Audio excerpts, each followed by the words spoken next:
Bir sabah kapım çaldı. Beklediğim o kargo sonunda gelmişti. Aylar önce yaptığım başvurunun sonucunu öğrenmek üzereydim. Zarfı açtım ve evet, vizem onaylanmıştı. Let's go. Uzun zamandır hayalini kurduğum bu yolculuğa çıkma vaktim gelmişti. Evden kilometrelerce uzakta nelere ihtiyacım olabileceğini düşünerek bir çanta hazırlamaya başladım. Ve neyse ki hepsi sığdı. Şimdi yola çıkma vakti. Ve günaydın. Şimdi planlar değişti. Direkt tamamen Guildford'dan Corby'ye, yani neredeyse Birmingham'a kendim gitmem lazım.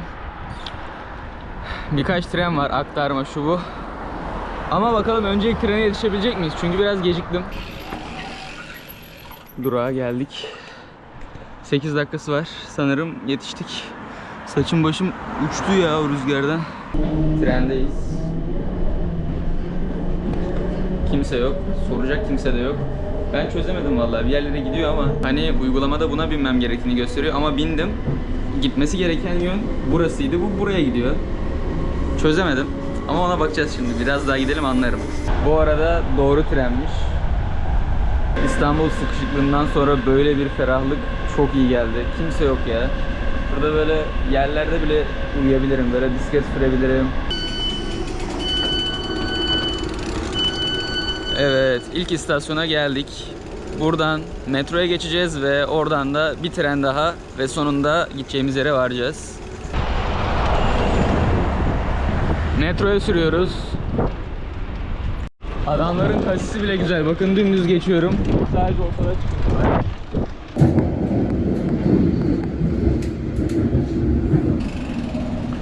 Metrodan şimdi indik.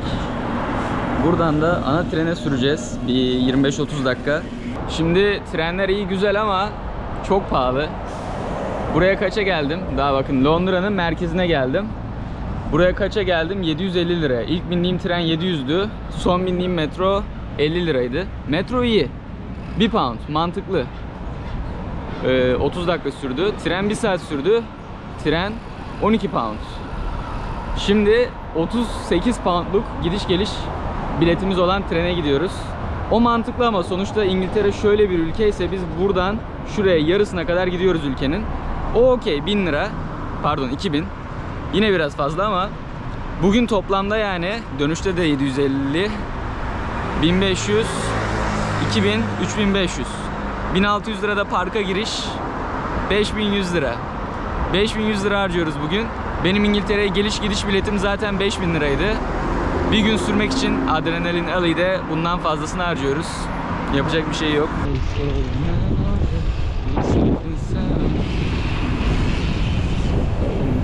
Şöyle de katı kurallar var. Burası otobüs yolu.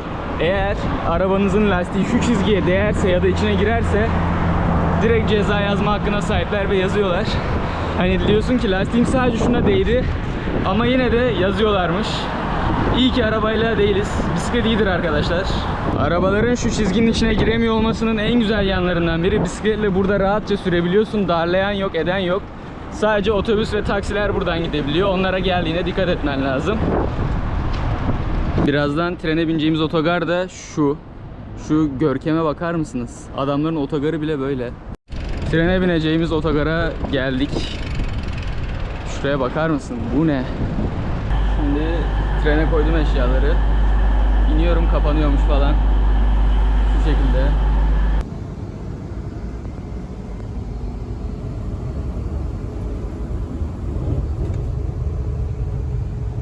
Ve geldik. Yol 3 saat sürdü ama Maltepe'ye gitmekten bile kolay hissettirdi bana. Ve geldik. Şimdi buradan bir 10 dakikalık sürüş yolunda gideceğiz ama saat 11. 12'de açılıyor. Ben de bir tane hemen haritaya yazdım. Pump Track, Skate Park. Baktım hem skate park hem pump track olan bir yer var. Ki burası minicik bir yer yani. Corby, Beylikdüzü'nün 1/3 gibi bir yer. Ama 3 tane skate parkı var. Bir tane Adrenalin Alley'si var. O zaten hepsine bedel. Neyse pump track'e gideceğiz. Orada biraz süreceğiz. Sonra da açılış saatine doğru oraya doğru geçeceğim. Skate park böyle minnak bir şey. Arkada da pump track var. Pump track de burada. Bugün pump track sürelim. Skatepark zaten İstanbul'da da var. Benim burada en sevdiğim şey şu kenarları rampa gibi kullanıp oralardan uçmak. Ama tabii bu ufak bir pump track. Öyle pek kenarlardan uçmalık bir yer değil gibi ama bir bakalım. Evet, bir tur attım. Burada da kötü bir şey bulduk sonunda. Bu pump track öbür hani açıları tam olması gerektiği gibi değil. Düzgün pumplayamıyorsun. Biraz dengeyi bozuyor, dağıtıyor. Kaç? 3-4 tane falan pump track'e gittim burada. Hepsi çok iyiydi. Bu biraz olmamış. Ama Türkiye'dekinden iyi mi? İyi. Sancaktepe'dekinden. İzmir'le Konya'yı deneyimlemeye vaktim olmadı. Ama onlara da yakında gitmek istiyorum. Çünkü onları biliyorum. İkisi de bayağı güzel görünüyor. Ve öyle olduğunu düşünüyorum. Bakalım.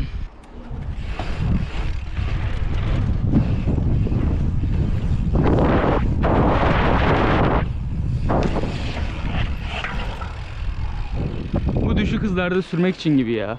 Wallride'lar tutmuyor içeride. Ama garip bir pump track. Bir de skate parka bir bakış atalım. Bak demek ki burada çok özen göstermiyorlar. Rail'i biraz sıkıntılı yapmışlar. Ama Gebze'deki skate parkın rail'inden sonra bu bize bir engel mi?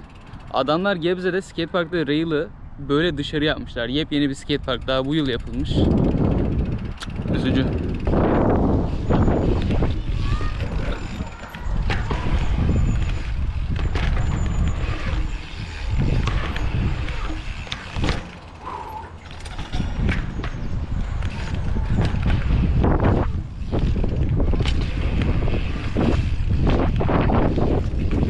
Bu arada rail'in kötü göründüğüne bakmayın. Hissi iyiymiş. Hiç vurmuyor bisiklete.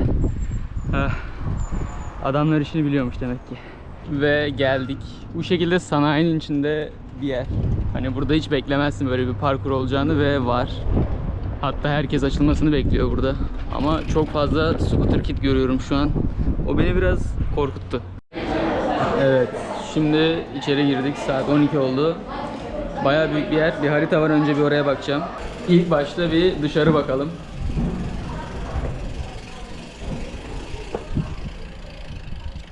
Çok tatlı bir skate plaza. Arkada da pump track.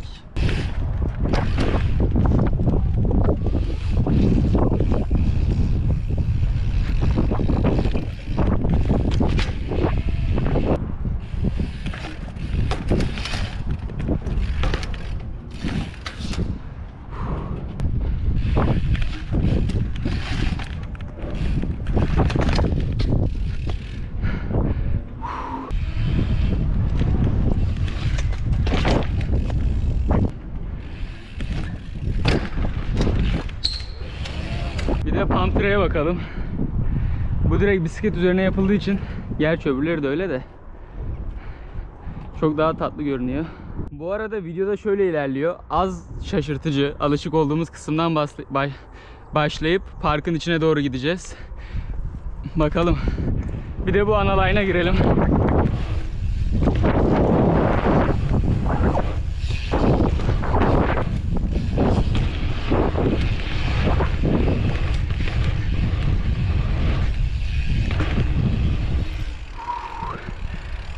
Tatlı ama güzel mi? Ortalama. Bakalım burası nereye gidiyor? Çok fazla scootercının olduğu bir yere gidiyor gibi. Şöyle bir bakalım. Burası full scooter arkadaşlar. Bence burada şu an sürmeyeyim. Ama buradaki ufak rampalar bile bayağı güzel. Şöyle. Burada da rezi var. Şurada. Atlayıp yumuşak inebiliyorsunuz. Burada arka bahçe var. Burası airbag'in kurulduğu yer. Airbag'in rampası devasa yalnız. O rampada var ya, double deck falan. Hikaye çok basit atılır. Ve burada da parkın asıl olay kısmı. Abi bu rampalar sanırım slopestyle hazırlığı için. İnanılmaz büyük ve dik. Nasıl hareket yapacağız bunlarda? Normal skatepark gibi değil, çok farklı. Ve en tepedeyiz. Burası sünger ve rezi kısmı. Burada da parkın ana mükemmel kısmı var. Efsane duruyor ya. Şuraya bakar mısınız? Evet. Tüm odalara girdim ve sürdüm. Bir şeyler çekmeye başlamadan önce. Bir ufak süreyim dedim. Sürdüm ve tüm moralim bozuldu. Bir kere şu büyük oda, demin gösterdiğim, çok güzel, çok büyük, her şey güzel ama yani gerçekten hayatımda ben böyle rampalar görmedim. Alışık olduğum bir açı değil. Ama hani alışılabilecek bir açı da değil. Hani şöyle anlatayım. Şu ikisini mesela bittiği yer aynı. Bakın başlangıcı farklı ve içindeki yükseliş farklı. Şimdi buradaki açılar benim hiç alışık olmadığım açılardı. O büyük kısım için bahsediyorum. O yüzden şurada, deminki yer burasıydı. Şuradan gidip şurada daha ufak bir, tam şurada daha ufak bir sünger havuzu var. Onda biraz süreyim dedim. Sürdüm. O açı güzel. Bildiğim skatepark açısı. 720 attım. Çok temiz. Dedim videoya çekeyim. Çekerken çok çapraz girdim rampaya. Yana gittim.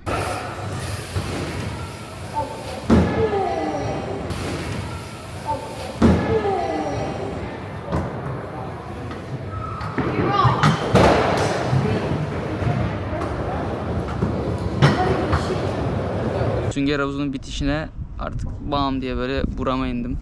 Kaburgama.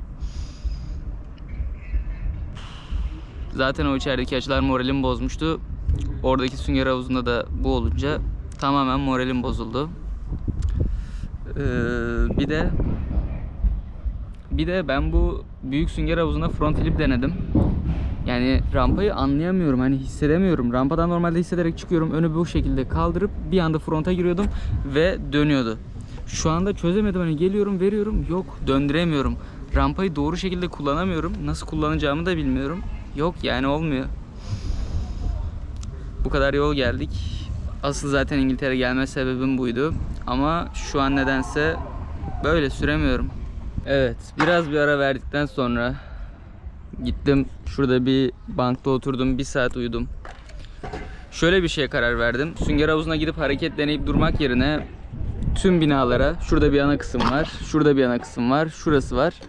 Toplamda 4 tane farklı ana bina ve farklı park stillerine uygun sürüş yerleri var. Bu 4 binada her birinde 1 saat olacak şekilde süreceğim. Saat şu an 3:20 oldu. 8:30'da kapanıyor. 5 saat var. Bu da bize 4 saat yapar. Sonrasında nasıl hissettiğime bağlı olarak sünger havuzuna gidip bir şeyler deneyebilirim. Bu da nedir? Yani benim çok daha çılgın fikirlerim vardı ama onları iptal ederek, Kıbrıs'ta yaparım diye bırakaraktan sonuçta sünger havuzu da zor geldi bu arada. Airbag daha iyi. Onu kesinlikle söyleyeyim. Yavaştan sürüşe geçelim. Hareket olarak da ne akşam süngere backflip, bar spin, double backflip gibi şeyler olabilir. En azından o ikisini deneriz. Onun dışında parkta takılıp sürelim bakalım.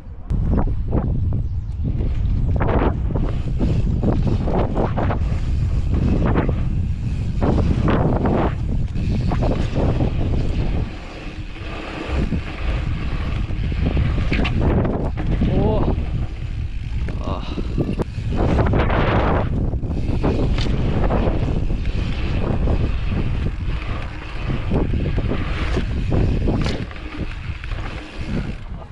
Harita bu şekilde. Burası en büyük kısım, sünger havuzu olan.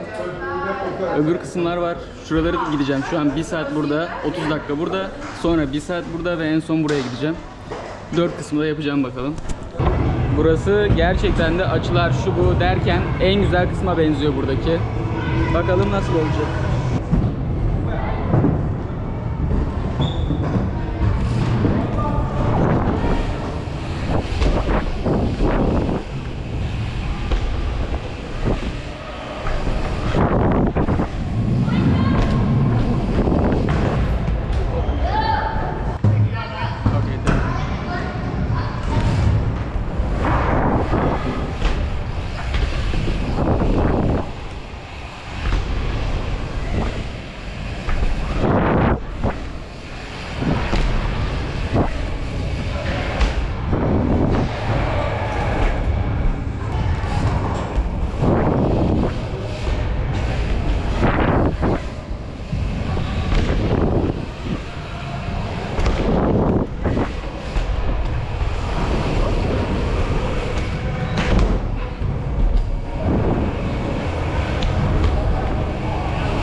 burada bu kadar yeter. Şimdi biraz da burada sürelim.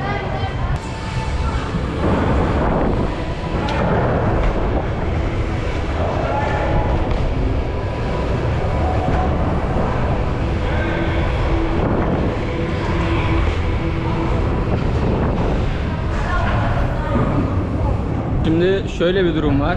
Ben süngere yapmak istediğim hareketleri yazmıştım ve o bana o kadar büyük bir baskı oluşturdu ki farklı hareketler vardı. O kadar büyük bir baskı oluşturdu ki hani dediğim gibi süremedim, bir şey yapamadım. Zaten yarın akşam dönüyoruz Türkiye'ye.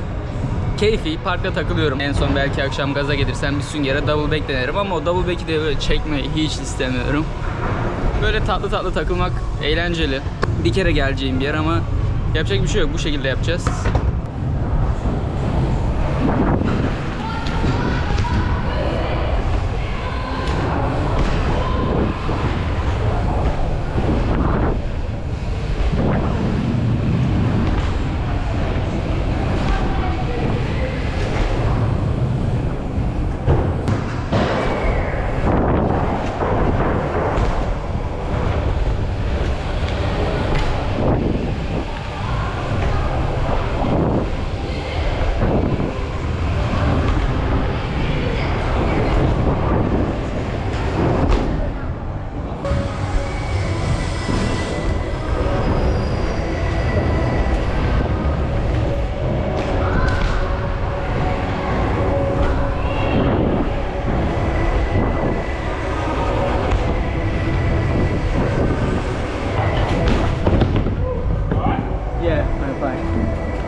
Çok güzel.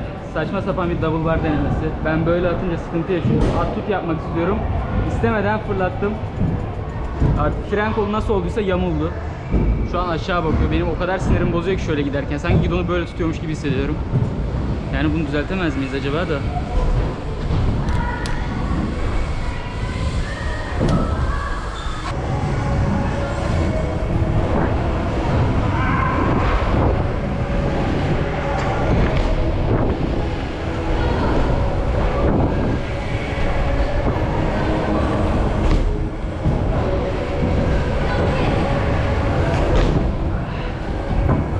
Burada biraz takıldım, bitirdim ve şimdi buraya geçiyorum. Burası da street gibi. Böyle minnak bir yer, wall ride falan var. Biraz dik çıkıyor ama yani rampadan oraya dik ama bakalım biraz da burada süreceğim. Sonra kaç bina kaldı? 2 bina. Burası 1, orası 2. Sonra 3-4 yapacağız. Parkı size göstermiş olacağım yani. Ben de eğlenerek süreceğim. Fazla zor şeyler denemeden.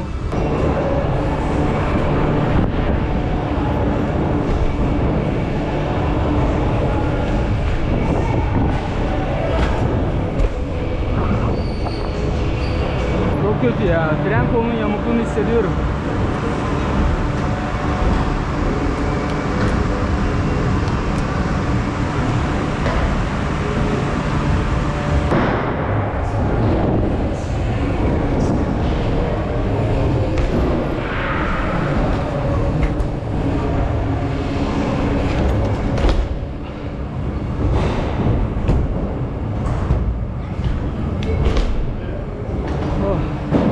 Aslında bayağı bir şey var ama yapacak bir şey bulamadım. 2-3 hareket yaptım. Şimdi öbür kısma geçelim. Biraz atıştırmalık vakti. Sabahtan beri hiçbir şey yemedim. Bayılıyorum açlıktan. Bu bize yeter ama. Evet, öbür mekana geldik. Şurada 2 tane rampa line'ı var. Gerisi de yine park.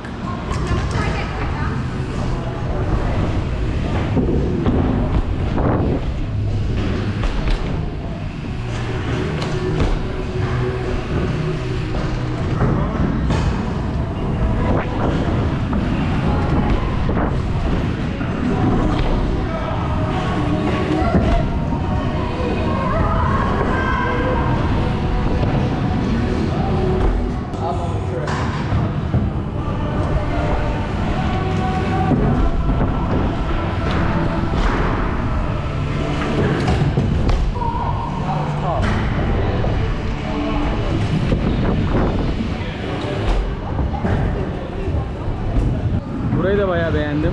Şu rampa çok iyi fırlatıyor. Yani o kadar tatlı fırlatıyor ki anlatamam. Ama çok kalabalık, burada çok süremeyeceğim. Halbuki tam trik denemelik bir yerde. Şimdi sünger havuzlu kısma gideceğim bakalım. Bu kısmı zaten internette görmemiş olma ihtimaliniz yok eğer ki bisikletçiyseniz. Adını unuttum şu an. Çılgın Red Bull sporcu BMX'ci. Buralarda böyle deli hareketler yapıyor. Şuradan air alıp böyle 3 tane 4 tane tailwhip falan atıyor. Ve biz de öyle işte bir tane falan tailwhip atacağız, düz süreceğiz, deneyeceğiz bir şeyler.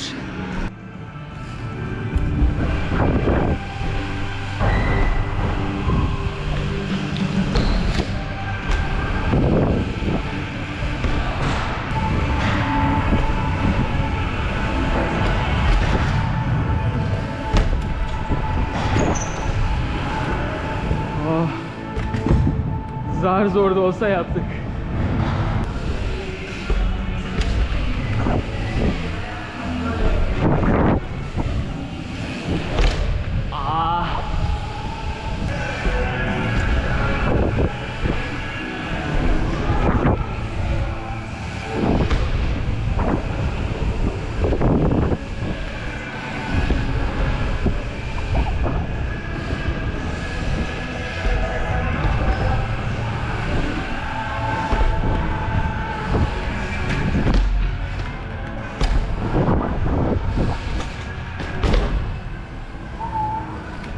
Şu spine'a bakar mısınız ya? Adam burada backflip double tailwhip atıyordu.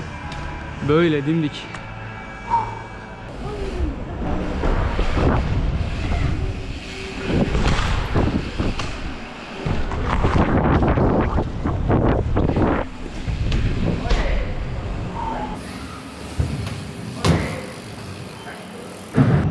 Hadi bakalım 540.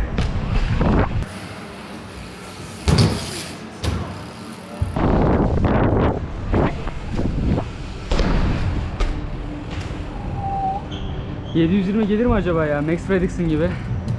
Hadi oğlum yaparsın. En azından denersin.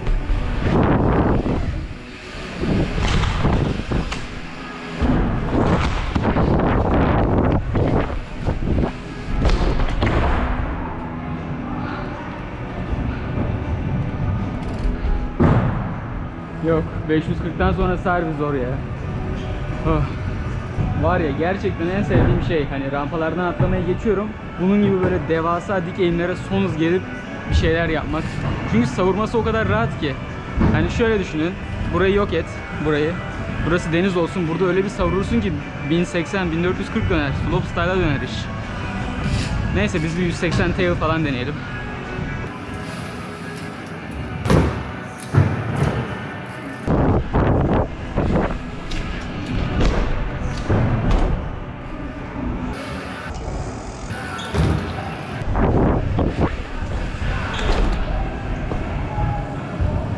Nose double var. First try. Çok iyi be.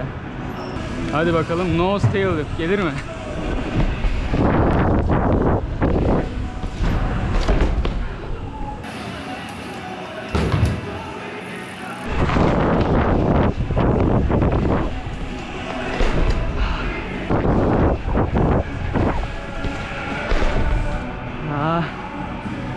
Çok yoruldum, daha denemeyeceğim. Vallahi bayılıyorum. Burası en sıcak odalardan biri bir de. Of, nasıl yanıyorum var ya. Ve burada da bugünün sonuna geldik. İstediğim gibi gitmedi biliyorsunuz ama mutluyum yani. Parkı tanıdım, gezindim, eğlendim. Hareketleri de artık Kıbrıs'a bırakırız. Airbag bana daha rahat hissettiriyor. Ve şu airbag'e bakar mısınız? Devasa bir şey. Bu rampalar zaten hiç uçmadığım kadar büyük rampalar. Slopestyle'ın bir küçüğü gibi bir şey. Büyük ihtimal şöyle, Slopestyle'da da şu elimin olduğu yere kadar gidiyor böyle şuralara. Bu kaç? 3 metreden biraz fazla. Airbag zaten devasa bir şey. Buradan atlamayı çok isterdim. Mesafeyi de şöyle gösterelim. Bayağı büyük. Buraya umarım bir dahakine Bora abiyle gelirim. Ya da gelmeye de gerek yok ki, Kıbrıs'a gideyim. Kıbrıs'ta zaten airbag var. Daha rahat hissettiriyor bana airbag. Ve gerçekten de öyle. Sünger'e göre daha az tehlikeli olduğunu düşünüyorum. Bu şekilde orada hayalimdeki hareketleri artık deneyeceğim. Bakın birikti. Backflip, tailwhip, backflip, bar spin. Hayatımda bir kere bile hissine bakamadım, savuramadım. Yani deneyemedim bile. Denemek istiyorum. Umarım deneyeceğiz. Ter içinde kaldım. Dudağımdan bile ter damlıyor. Videoyu kapamıştık ama sonrasında öylesine bir sürerken dedim backflip bar mı denesem ya. Hadi bir hani bu kadar geldik bir şey deneyelim. Denedim. İlk deneme fena değildi. Yani yakındı. İkinci denemede oldu. Bu arada ben yaparken temiz hissediyorum ama videoya bakıyorum böyle bir sağ bir sol oluyorum.